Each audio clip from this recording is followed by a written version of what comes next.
Je ne suis pas un geek et je me soigne. Aujourd'hui, je voudrais partager avec vous une astuce très utile quand vous voulez avoir des présentations avec des couleurs uniformes.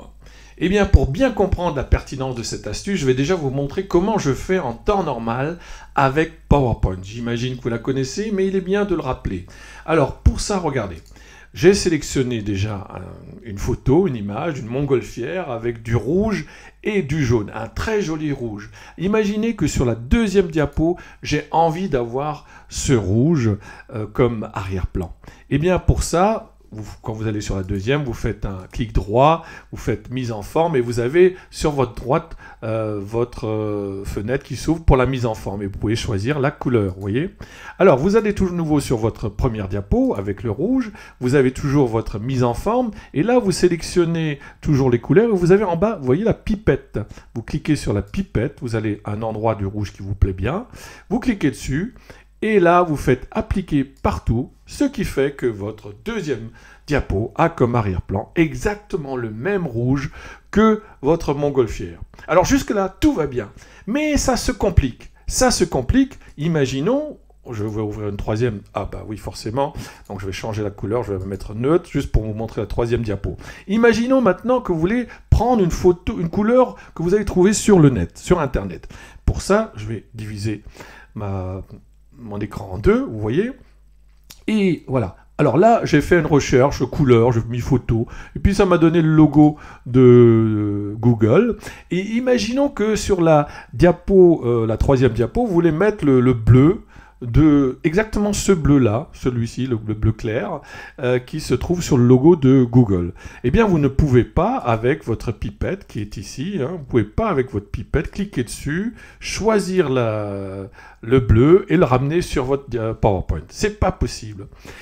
Et bien voilà, l'astuce que je vais vous présenter, c'est la suivante. Vous allez, je refais une barre dans votre moteur de recherche, vous allez taper Color Contrast Analyzer, en français, analyseur de contraste de couleurs. Je pense que vous allez trouver la même chose.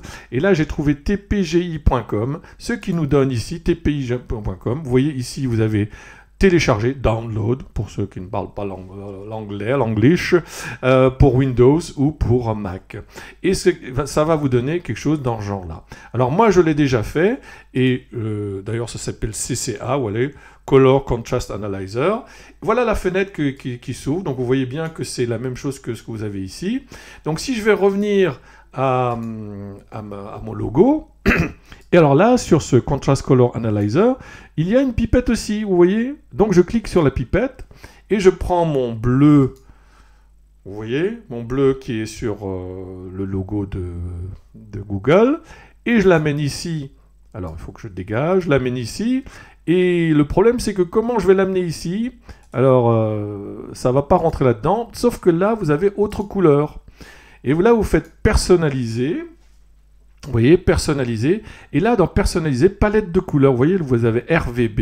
Et ici, il y a marqué RGB. Alors, d'un côté, c'est en anglais, l'autre côté, c'est en français, RVB. RGB, red, green, blue en anglais, rouge, vert, bleu en français. Voilà. Et puis, vous mettez ces valeurs-là, 75, 135, 241. Donc, si je mets ici, dans la première case, 75, dans la deuxième case, le 135, et dans la troisième case, le 241. Vous voyez? Et du coup, vous voyez déjà, on voit déjà le bleu apparaître. Vous faites OK. Et vous avez exactement le même bleu sur votre diaporama que sur le bleu que vous avez sélectionné sur Google. Voilà, c'était l'astuce du jour. Très facile à utiliser. Donc, vous voyez, et ça peut s'appliquer partout. Contrast Color. Ce qui est intéressant quand même, le petit plus, c'est que vous avez différentes références, alors ça peut être X, HEX, RGB, HSL, enfin, vous pouvez convertir n'importe quelle couleur dans le langage technique nécessaire pour pouvoir avoir la bonne couleur qui vous convient. J'espère que cette présentation vous a plu. Si c'est le cas, eh bien, mettez-moi un like, un petit commentaire, et peut-être pourquoi pas, non, pas pourquoi pas, et s'il vous plaît, mettez-moi, abonnez-vous à ma chaîne, puisque mon objectif, oui, il est ambitieux. Think big, regardez cette vidéo avec Bill Gates. À bientôt! Et là, j'arrive plus à arrêter.